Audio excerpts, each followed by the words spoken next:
You're sitting on a cold cave floor in southern Germany. 40,000 years ago, someone across the fire lifts a hollow bone to their lips and plays you a song. So what did ancient humans do for fun? They made music, and we still have the instrument. In 2008, a team digging at Hohle Fels Cave pulled 12 fragments of bone out of the dirt. Fitted together, they formed a flute carved from the wing bone of a griffon vulture. Nicholas Konrad of the University of Tübingen dated it to roughly 40,000 years old. It's the oldest musical instrument anybody has ever found. Here's the thing. Nobody tells you about that flute.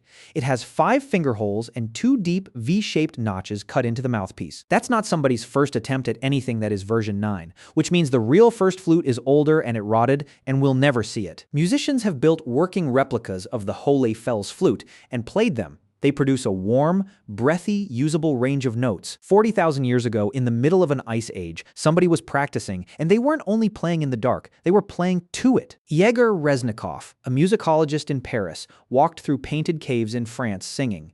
He mapped where his own voice came back loudest, then compared that map to the paintings. The two line up. Cave art clusters in the most resonant chambers underground. In some passages, there are red dots painted on bare rock and nothing else at all. Those dots sit where a voice rings hardest. Somebody went through a cave marking the good acoustics like a sound engineer with a torch. Not every archaeologist buys the acoustic theory, and the sample of caves is small. Yet standing underground singing at a wall until it sings back is not a survival strategy. But the strangest evidence for prehistoric fun isn't an instrument at all. It's fingernail marks. In Raqefet Cave in France, the soft clay ceilings are covered in swirling finger lines. Archaeologists call them finger flutings, and for a long time, everyone assumed adults made them. Then Leslie Van Gelder and Kevin Sharp worked out how to measure the fingertips. Children made some of those marks. One set belongs to a child of about 3. Jessica Cooney, then at Cambridge, found kids had been fluting in almost every chamber, and some of the marks are too high for a small child to reach. Somebody lifted a toddler up 13,000 years ago, deep in the dark. An adult held a child so they could draw. There's a cave in Italy called Bassura that kept an even better record. Its mud floor preserved a walk. In 2020, a team led by Marco Romano published What the Prints Show. 5 people carrying torches went deep underground, roughly 14,000 years ago. 3 of them were children. The youngest was about 3 years old. You can see where that child crouched in the clay, and small handprints pressed into the wall at kid height. Nobody needed to be in there. No shelter that deep, no food, nothing to hunt, and a long crawl back out. They went in to see it. Now, here's something that genuinely surprises most people. Board games are ancient in a way that feels almost insulting to modern board games. At Shar-e-Sukhtay in eastern Iran, a place known as the Burnt City, archaeologists found a wooden board. It came with 60 playing pieces and a set of dice. The board is roughly 4,500 years old. 60 pieces means rules complex enough that somebody had to sit down and teach them. In southeastern Turkey, at Basur Hoyuk, Haluk Saglamtimur excavated a Bronze Age grave. Inside were 49 tiny carved stone pieces, painted, shaped like pigs, dogs, and pyramids. Nobody has ever found the rules. Somewhere under that hill is a game we will never learn how to play. Around the same period in Mesopotamia, people were playing something we can actually still play. It's called the Royal Game of Leonard Woolley. Dug boards out of a royal cemetery at in the 1920s. Gorgeous objects, inlaid with shell and lapis lazuli, and useless. Nobody alive knew the rules. Then Irving Finkel, a curator at the British Museum, found them on a clay tablet. Cuneiform, written by a Babylonian astronomer around 177 BC. A racing game, 2 players, 7 counters each, dice shaped like little pyramids. Finkel reconstructed the whole thing and started teaching people to play it. A 4,000-year-old game came back from the dead because somebody found the manual. And here's my favorite detail in this entire story. At the Palace of Sargon, the second at Khorsabad, colossal stone bulls guarded the gateway. Scratched into the base of one of them is a game board. Guards on duty, standing at the most important door in the empire, playing to pass the shift. 3,000 years later, that's still exactly what a night shift looks like. Egypt had its own obsession, and it was called Senet. Boards turn up in tomb paintings and scratched into the roofs of temples. They buried Tutankhamun with 4 sets. A teenage king packed his board games for eternity. Senet also did something no modern game has managed. It started as an ordinary race game and turned religious. The squares turned into stages of the passage through the underworld. Winning stopped meaning winning and started meaning surviving death. That's what happens when a civilization loves a game for 1,000 years straight.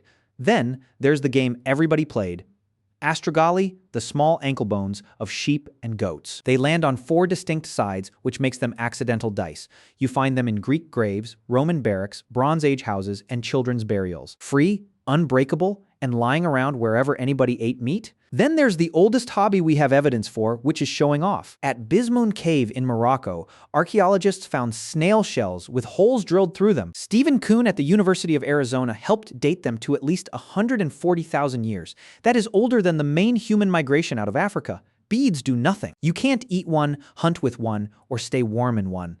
Somebody sat down, drilled a hole through a shell, and hung it around their neck to be looked at, and we weren't the only ones doing it. At Krapina in Croatia, Davorka Radovsic identified 8 white-tailed eagle talons, cut and polished. They're roughly 130,000 years old, and they were almost certainly worn. Neanderthals had jewelry before we got to Europe, but here's the twist that changes the whole picture. Ancient people weren't squeezing fun into the gaps of a brutal schedule. Sometimes the fun was the schedule. In 2018, Li Lu and her team at Stanford analyzed stone mortars from Raqefet Cave in Israel. They found residue from brewing beer roughly 13,000 years old, that is older than farming. These were Natufians, hunter-gatherers, making alcohol before anybody on Earth planted a field. And the mortars were inside a burial cave. The beer was for funerals, which is why a few archaeologists ask an awkward question. Did we settle down to grow bread or to grow beer? A few hundred miles north, at Göbekli Tepe, Oliver Dietrich studied enormous limestone vats.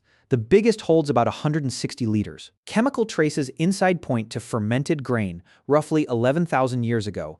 Nobody carves a 160-liter stone bucket for a quiet evening in. Down the same coastline, at a site called Hilazon Taktit, Leore Grossman excavated a grave.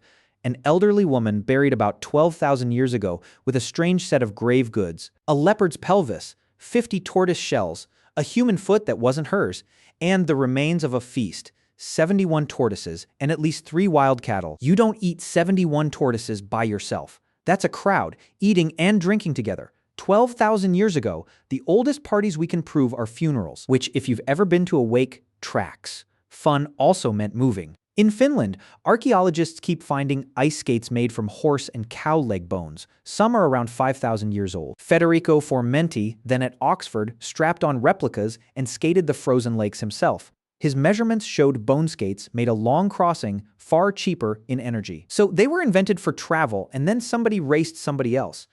Rock carvings in northern Norway show figures on skis around 4,000 years ago. One of them is drawn mid-turn, and there's a wall in the Sahara that people still argue about. In 1933, Laszlo Almasi found a rock shelter on the Gilf Kebir Plateau in Egypt. The wall is covered in small human figures with their arms and legs out behind them. They look like they're swimming. The Sahara was green then, full of lakes, somewhere around 8,000 years ago. Some researchers think the figures are ritual, not recreational. I've looked at them a lot, and they look like kids in a lake to me. Meanwhile, on the other side of the planet, people were playing with rubber. At El Manatí, a waterlogged Olmec site in Mexico, archaeologists pulled solid rubber balls out of the mud. The oldest are around 3,600 years old. Raw latex, though, is a sticky, sagging disappointment. Dorothy Hostler at MIT worked out what they did about that. They mixed the latex with juice pressed from morning glory vines. The chemistry changes, and suddenly the stuff bounces. That's a Bronze Age laboratory running experiments, so a ball game could exist. We even have their toys, and they're better than you'd expect. Dig into Harappa or Mohenjo-Daro, cities of the Indus Valley, and terracotta comes up everywhere. Little carts with axles and wheels that actually turn. Whistles shaped like birds that still work. Animals with heads on a pivot, so the jaw moves when you pull a string. Mark Knoyer at the University of Wisconsin has cataloged piles of them. A monkey that slides down a cord. 4,500 years ago, a parent bought their kid a fidget toy. One more thing, and honestly, this is the one that gets me. We have their jokes. The oldest recorded joke we know of is Sumerian. From around 1900 BC, Paul MacDonald at the University of Wolverhampton pulled the list together in 2008. And the oldest joke humanity bothered to carve into clay is a fart joke. It's about a young woman who, since the beginning of time, has never once managed not to fart in her husband's lap. 4,000 years of literature, law, astronomy, and empire, and the first recorded joke is about farting. Nothing has changed. Nothing is ever going to change. If you want to actually see ancient fun rather than infer it, go to Beni Hassan. The tomb walls there, painted around 1900 BC, are covered in games. Wrestling holds drawn, move by move, hundreds of them, like an instruction manual. Women juggling 3 balls at once, mid-throw, and children playing games nobody has ever identified. We tend to picture prehistoric life as one long emergency: cold, hunger, teeth in the dark, no time for anything that wasn't survival. The evidence keeps refusing to cooperate with that. Those same hands napped flint into blades and cut finger holes into a bird's wing bone. Fun is one of the oldest things we do. It shows up the moment there are people around to have it. So the next time someone tells you the ancient world was grim, picture that cave in Germany, ice outside, fire inside, and somebody learning to play. Every game you've ever loved is a hand-me-down from a stranger by a fire 40,000 years ago.